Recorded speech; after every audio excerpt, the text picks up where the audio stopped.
Guys, para nga po pala sa mga kababayan natin na nangangarap o gusto magtrabaho abroad, itong website na po na ito ay makakatulong po sa inyo.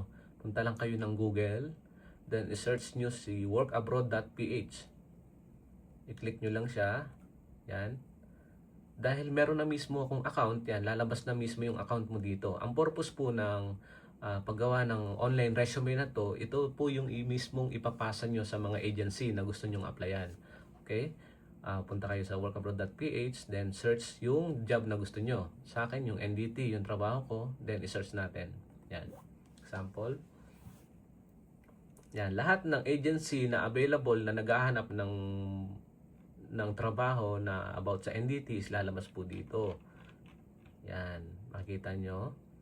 Then, meron tayong specific, kunyari, specific na bansa na gusto nyo pong puntahan sa Croatia. Ito yung nakita ko sa Facebook na ang dami pong hinahanap. O ang dami pong trabaho na open. So, Croatia, then search. Yan. Lahat ng bansa, lahat ng job open sa Croatia lalabas po dito. Yan, may cook, assistant cook, bartender, room attendant. So yan, i-try natin si assistant cook. I-click mo lang yan. Dito sa bandang kanan, makikita mismo kung anong bansa or anong agency yung naghahanap si Premier Global Recruitment. At saka na sahod nandito rin po, 50,000 to 55,000. Tapos ang minimum experience, 2 taon lang. Tapos nandito na rin yung job description at job qualification. Candidate must at least high school graduate. Yan, ito po yung example.